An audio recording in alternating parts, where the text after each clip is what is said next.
आपकी खामोशी भी बहुत कुछ कहती है। हर इंसान ज़ोर ज़ोर से चीख कर अपना दर्द बयान करना नहीं जानता। कुछ लोग तो हंसते हुए भी अपना दर्द अपने सीने में छुपा के बैठे होते हैं और अंदर ही अंदर टूट जाते हैं। कभी कभी इंसान चुप इसलिए भी होता है क्योंकि उसके पास कहने को बहुत कुछ होता है लेकिन उसको सुनने वाला कोई नहीं होता। इसलिए वो खामोशी पसंद करता है, क्योंकि जहाँ उसको लगे कि हाँ उसके अल्फाजात वेस्ट होंगे वहाँ पे उसको समझने वाला कोई नहीं है, तो फिर वो अंदर ही अंदर हर चीज़ को दबाना शुरू कर देता है और अंदर ही अंदर से टूटना शुरू कर देता है। खामोशी अक्सर उन लोगों का जवाब होती है जो अंदर से थक चुके होते हैं, लोगों को समझा समझा कर हार चुके होते हैं। और ये ज़रूरी नहीं कि हर खामोश इंसान गरूर में हो। कुछ लोग अपनी फीलिंग्स को छुपाना सीख जाते हैं। ज़िंदगी ने यह भी सिखाया कि कभी कभी हर बात का जवाब देना ज़रूरी नहीं होता। इंसान के रवैये, बदलता वक्त और बदलते चेहरे इंसान को बहुत कुछ सिखा जाते हैं, और कभी कभी खामोशी सबसे स्ट्रॉन्ग रिएक्शन होती है। इसलिए अगर कोई आपके इर्द गिर्द इंसान खामोश है तो उसकी खामोशी को अंडरस्टैंड करने की कोशिश करें। हमें क्या पता कि वो अपने अंदर ही अंदर क्या कुछ बर्दाश्त करके बैठा हुआ है। हम दो घड़ी किसी को मिलते हैं और उस दो घड़ी में अगर कोई हमसे हंस के बात कर ले, वो हंस खेल ले, तो हमें लगता है कि वो अंदर से बहुत खुश है, उसको कोई दुख नहीं, उसको कोई परेशानी नहीं।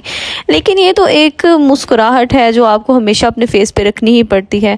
हमें क्या पता जो इंसान खामोश है वो अंदर से कितना टूटा हुआ है। और रियलिटी, बहुत सारी रिसर्चेस ये कहती हैं कि जो इंसान ज़्यादा खामोश रहता है वो अपने अंदर एक बहुत बड़ा तूफ़ान बर्दाश्त करके बैठा होता है। और कभी कभी जी इंसान इतना बेगर्ज हो जाता है और इतना खुद पे जबर करता है कि उसको कोई फ़र्क ही नहीं पड़ता। और सबसे ज़्यादा तकलीफ़ तब होती है जब आपको ये पता लगे कि आपकी वैल्यू कोई तब तक कर रहा है जब तक आप सबके लिए अवेलेबल है। जैसे ही आपको कोई अपनी तकलीफ़ शुरू हो गई है तो कोई आपको नोटिस नहीं कर रहा। ये बहुत तकलीफ़देह अमल होता है। उसको कोई फ़र्क ही नहीं पड़ रहा कि आप जिस मर्ज़ी कंडीशन में, दे डोंट केयर। और हर बात मुंह से बोलना ज़रूरी नहीं होता। कुछ दफ़ा आप ख़ुद भी कोशिश किया करें समझने की कि ये इंसान क्या ऐसा था जैसा हो गया, ये इंसान इतना खामोश तबीयत था जैसा ये हो गया। और वो जो खामोशी है उसके पीछे की वजह जानने की कोशिश किया करें। अगर तो वो आपके बहुत क्लोज़ रिलेशंस हैं तो कोशिश करें वो खामोशी के पीछे की रीज़न आपको पता हो और आप उस मामले को वाइंड अप करें। और देखें, कभी कभी जो अल्फाज होते हैं ना, इंसान थक जाता है, फिर उसका दिल नहीं करता कि वो अब आपको समझाए, क्योंकि उसको पता है समझना नहीं है बंदे ने। तो बेहतर यही है कि आप कोशिश करें, जब आपको कोई गाइड कर रहा है तो ऑब्वियसली वो आपका जो है वेल विशर है, वो आपको समझाने की कोशिश कर रहा है। कोई भी आपको तब तक गाइड नहीं करेगा जब तक वो आपका वेल विशर नहीं है। हाँ, ज़रूर तब गाइड वो ज़रूर करेगा आपको जब वो आपसे चाहत रखता है, वो चाहता है कि ये बंदा किसी तरह का कोई नुकसान ना उठाए। तो किसी की बात को अंडरस्टैंड किया करें, अल्फाजों की वैल्यू करा करें। वो जो आपको चाहते हैं, आपकी कदर करते हैं, आपको किसी परेशानी से दूर रखना चाहते हैं, उन लोगों की कदर करें।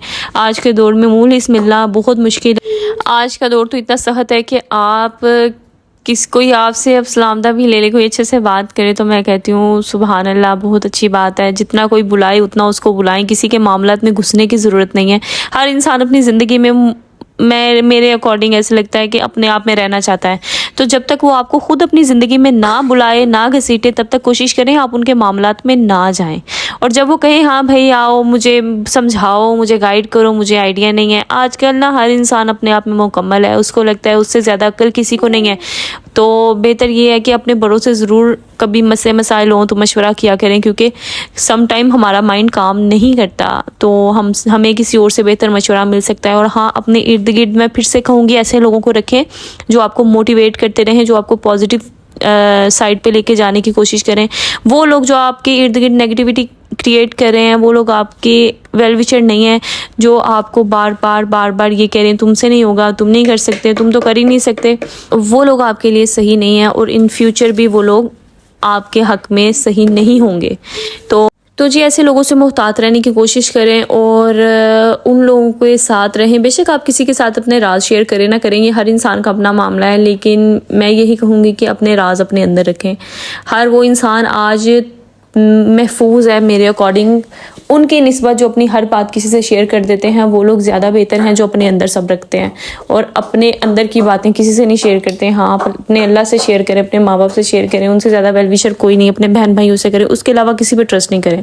आज का कोई ऐसा रिश्ता नहीं है जिस पे आप ट्रस्ट करें और वो आपको जी आपके ट्रस्ट का पूरा वो दे, तो ऐसा कोई सिनेरियो अब नहीं रहा। और जी छोटी सी ज़िंदगी है, अपने इर्द गिर्द जो है खुशियाँ तलाश करने की कोशिश किया करें। छोटी छोटी चीज़ को अपने माइंड पे हावी ना कर लिया करें, कोशिश किया करें उसको इग्नोर कर दें, उसको जाने दें। हाँ, आपको पता है एक बंदे की आदत है वो इस तरह ट्रीट करेगा आपको, और वो अपनी आदत से मजबूर है, तो कोशिश करें कि आप उसको इग्नोर करें। जितना हो सकता है इग्नोरेंस का जो मामला है ना अपने माइंड में फिक्स कर लें कि हमने इस चीज़ को इग्नोर करना है। अगर उसको आप में कुछ गलतियाँ, कुछ खामियां दिख रही हैं, कोशिश करें आप उसको ठीक कर लें।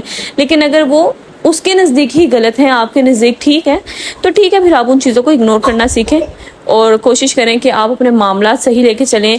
अपने घर में छोटी छोटी बातों से माहौल और इन्वायरमेंट डिस्टर्ब नहीं करें। और जब कभी आपको ऐसा लगे कि हाँ आपका पार्टनर या आपकी फैमिली में या जो भी बंदा भाई आपके क्लोज है उसको गुस्सा आया हुआ है, तो कोशिश किया करें थोड़ी देर के लिए वो खामोशी जो आप अपने अंदर ऑलरेडी दबा के बैठे होते हैं, खामोश हो जाया करें उस टाइम जब उसका टेम्परामेंट हाँ हाई हुआ हुआ है। बाद में आप उसको गाइड करवा लें, यार ये इस तरह बात थी, ये मामला आपने अंडरस्टैंड गलत किया है, चलो मेरे से भी गलती होगी, तो एग्री कर लिया करें। गलती मान लेने से कुछ नहीं होता, रिश्ते स्ट्रांग होते हैं। तो मैं यही कहूँगी एट द एंड पे कि अपने रिश्तों को अपनी ही हिफाजत में रखें, इनको किसी और पे ट्रस्ट करके किसी और के हैंड ओवर ना कर दें। आप कभी ऐसे सोचेंगे तो आप बहुत बड़ा हसारा करेंगे अपनी ज़िंदगी में। वो रिश्ते जो आप लेके चल सकते हैं वो कोई और लेके नहीं चल सकता। अपने दिमाग में और अपने ज़िंदगी की किताब में अपना पेन रखें, किसी को ना वो पेन चलाने दें और उस कुर्सी पे किसी को ना बैठने दें। तो बाकी जी मिलते हैं नेक्स्ट व्लॉग में। व्लॉग अच्छा लगा हो do like, subscribe and share. अल्लाह हाफिज़।